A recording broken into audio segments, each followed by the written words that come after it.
Halo Skensanians. Wah, bertemu lagi nih kita di video podcast kali ini. Kita membawa jurusan kreatif logam dan perhiasan. Dan izinkan saya memperkenalkan diri saya, Muhammad Ridwan dari kelas 11 logam, dan partner saya Heda Tunisa dari 12 Tata Boga. Silakan Bapak memperkenalkan diri Bapak. Ya, saya dari Kaprodi Logam dan Perhiasan. Terima kasih. Sebelum kita masuk ke podcastnya nih, kita tanya dulu gimana Bapak kabarnya? Baik, alhamdulillah. Alhamdulillah. Sehat. Nah, pertanyaan selanjutnya Bapak. Jadi gimana Pak sejarah logam di sekolahan ini? Ya, untuk sejarahnya sebetulnya berdirinya logam setelah jurusan tekstil. Ya, jurusan tekstil itu didirikan, baru kemudian tahun berikutnya adalah logam untuk jurusan logam. Kenapa logam dibuka? Karena pada waktu di sini sebelum pandemi itu perhiasan itu sangat-sangat terutama di daerah Martapura itu sangat dominan. Nah, makanya untuk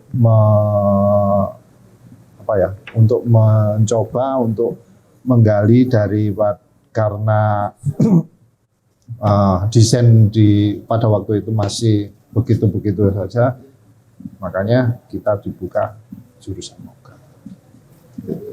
Untuk jurusan logam sendiri kan pasti ada praktik dan teori kan Pak? Iya. Nah, apa aja tuh Pak mata pelajaran di jurusan logam? Jadi biar siswa barunya tahu nih apa aja. Untuk produktifnya ya, untuk produktifnya yang jelas, terutama yang praktek, yaitu ada kompetensi itu las. Itu las dan puput ya. Ya, puput. Kemudian dekorasi dan ketok pembentukan itu banyak. Sebetulnya di situ ada beberapa kompetensi yang ada di situ. Antara lain yaitu sodet atau ukir tekan. Kemudian ukir pahat, ukir yang pakai alat. Kemudian ada etsa. Kemudian ada juga potong tekuk ya, potong tekuk. Nah, itu yang bisa untuk didekorasi. Kemudian ada lagi perhiasan. Nah, perhiasan ini ya macam-macam perhiasan yang akan diproduksi di sini. Selain itu dekorasi, satu lagi yang Bapak lupa, maaf. Nah, satu lagi. Jadi ada 4 yang kompetensi yang biasanya kita ajarkan di situ. Untuk jurusan logam ya Bapak, itu tuh kan ada hal-hal yang terbagi tuh. Jurusan logam tuh ada 2 dimensi dan 3 dimensi kan. Itu bagian pekerjaan prakteknya atau bagian penggambarannya Pak? Yang kalau di kriya ya, sebetulnya kriya itu tidak lepas daripada desain. Ya, desain. Nah, disinilah nanti ada karya-karya yang desain itu 2 dimensi. Ya, jadi sebelum kita membuat karya 3 dimensi atau berkarya dengan bentuk wujud 3 dimensi, itu pasti harus ada 2 dimensinya dulu, direncanakan dulu, didesain dulu. Sehingga dari desain itu nanti dari desain itulah nanti ada yang terpilih untuk dibikin sebuah karya yang 3 dimensi. Tidak harus 3 dimensi dulu. Nah, itu nanti susah ya. Ukurannya dan lain sebagainya kan harus dari 2 dimensi dulu. Iya. Berarti bertahap-tahap gitu ya Pak? Iya. Ada prepare dulu sebelum praktek. Untuk Bapak sendiri nih, dulunya emang suka jurusan logam kah atau emang masuk ke jurusan logam? Bisa ceritain Pak? Kalau saya kuliahnya sebetulnya jurusan seni rupa, ya. Seni rupa. Kemudian pada waktu kita daftar di Jogja, itu ada penjurusan Nah, kebetulan saya sudah senang di waktu itu udah berkecimpung di perhiasan, sehingga saya masuk ke jurusan logam itu, sehingga saya mengajar di logam. Ya, penempatan langsung ngajar di Kriya Logam. Emang dari awal sudah seni rupa. Awalnya memang seni rupa. Ya, untuk menurut Bapak nih, apakah penting untuk mempelajari jurusan logam ini ya Pak? Loh, kalau kita sebetulnya ya, kalau kita mau mempelajari sesuatu itu tidak harus penting atau tidaknya. Ya. Karena apa? Belum tentu apa yang kita pelajari nanti atau yang tidak kita pelajari itu berguna untuk kita sendiri di masa depan. Nah, banyak jurusan logam mungkin dia malah berkecimpung di polisi, menjadi ABRI dan lain sebagainya, atau kuliah kemana, biasanya jurusannya berbeda. Tapi ada juga memang benar-benar dia mengeterapkan apa ilmu yang sudah ada, yang dia pelajari. Seperti juga sekarang ini banyak yang PKL, ya, praktek kerja nyatanya itu, kerja lapangan, itu di tempat siswa kita yang mantan siswa kita, alumni kita yang sudah ya offsetnya ya sudah lumayan, malah ngalah-ngalahin kita gitu. Nah, itu kita malah kerjasamanya malah enak gitu loh. Berkaitan. Jadi apa yang kita ajarkan antara penting dan tidak itu tergantung hati kita sendiri sih sebetulnya. Maunya kita gitu ya. Dari diri sendiri sih, Iya. mendorong buat bisa maju apa enggaknya. Oke. Terus di jurusan logam kan kita tahu nih Pak, mayoritasnya cowok-cowok. Iya. Apakah pernah ada juga cewek masuk jurusan logam? 2 tahun yang lalu ada juga ceweknya, kalau nggak salah 6 orang. Wah, banyak berarti ya. Lumayan banyak. Dan di awal-awal malah lebih banyak lagi. Nah, cuma sekarang aja yang Mayoritasnya cowok. mulai banyak yang cowoknya.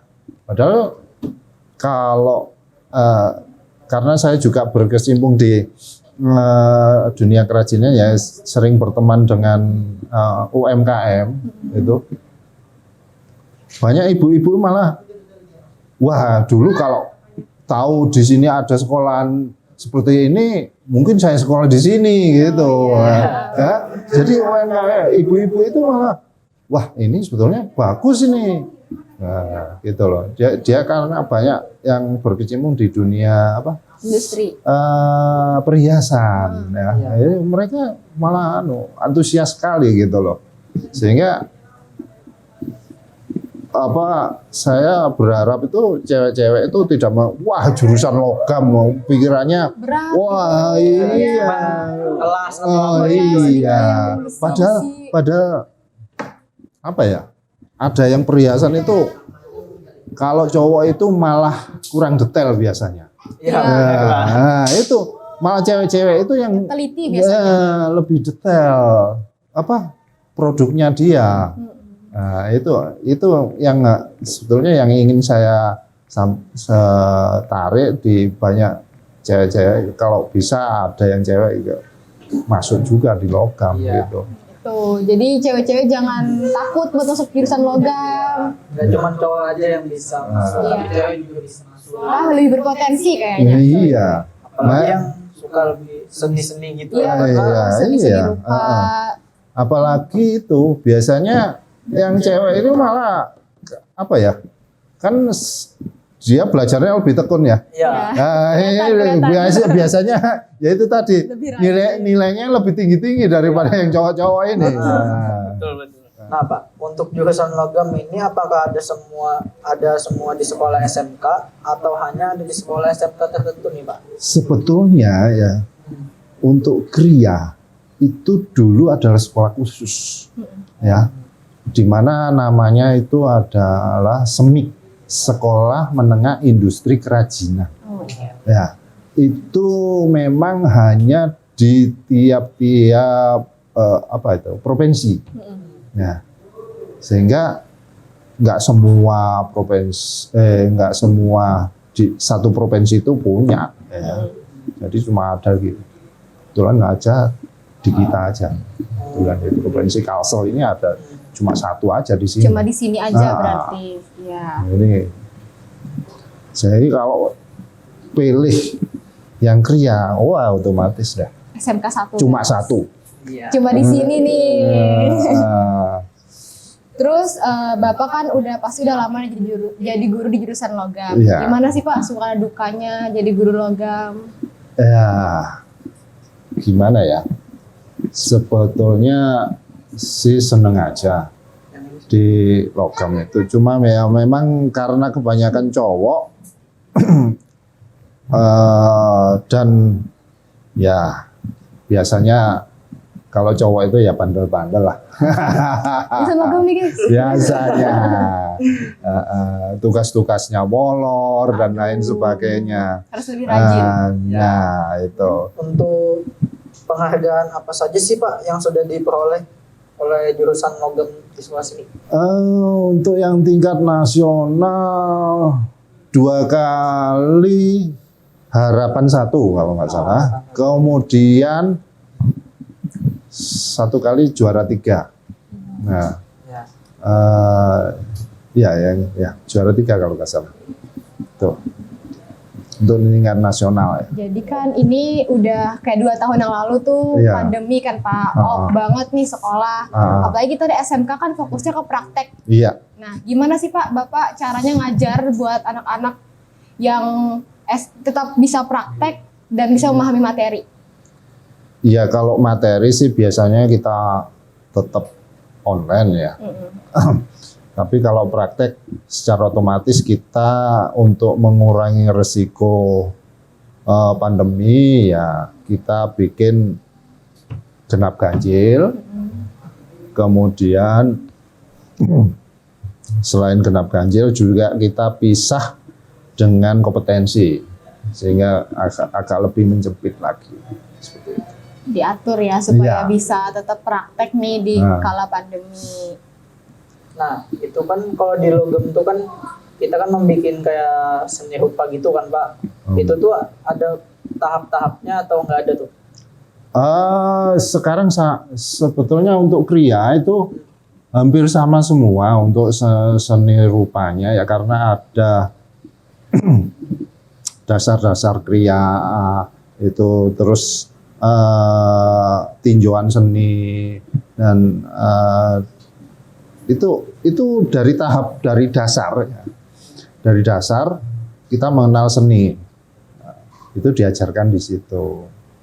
Nah, itu nanti ada prakteknya juga gimana masalah dari unsur-unsur seni rupa itu dari titik, garis, warna dan lain sebagainya itu kita pelajari semua. Nah, dari situlah nanti diharapkan nanti siswa selain ada rasa unsur seninya, ya itu yang kita bangun ya dari rasa unsur seni itu akan tumbuhlah nanti ke krianya nanti. Kayak ini kan pasti punya siswa yang berbeda-beda nih. Iya. Gimana sih Pak menanggapi siswa-siswa yang emang kesulitan banget nih di bidang logam, tapi dia masuk jurusan itu? Nah, selama ini kita bikin umpamanya si A pinter, si B mungkin sedang, si C kurang. Ya. Dari penangkapan umpamanya si A kan cepat. Ya. Nah, si B sedang aja kan nggak masalah. Nah, si C ini yang mungkin yang kurang ya. Kita bisa toleransi ke si A untuk mengajar si C. Bantuan temannya, saling mengajak. Gitu. Saling membantu juga. Nah, itu bisa saling silang lah umpamanya. Saling menguntungkan. Gitu. Supaya ya bisa samarah. Nggak jauh banget gitu lah. Gitu lah. Yang si A-nya malah gede. Malah kebalik, jangan kan saling ngebantu biar naik. Ya kadang kan dari temen tuh kadang mengajaknya lebih bisa gitu kan. Ya, jadi biar mudah lah memahaminya. Kadang apa ya?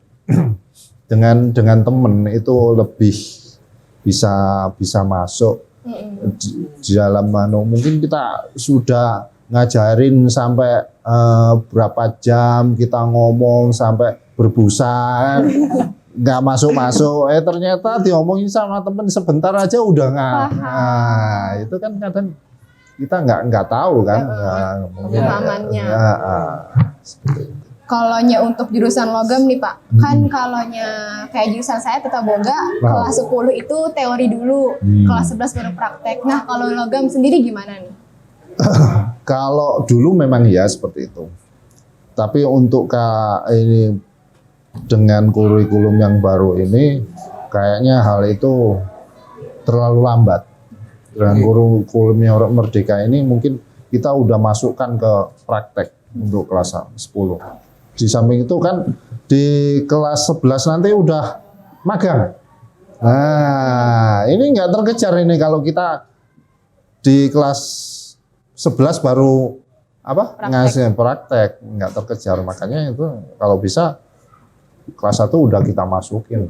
Jadi biar udah ada pengalamannya. Benar. Udah tahu apa yang harus yang dikerjain. Iya, nggak cuma lolo aja waktu magang. Nah, bisa cuma disuruh bikin kopi aja nanti. Nah. Oh iya Pak.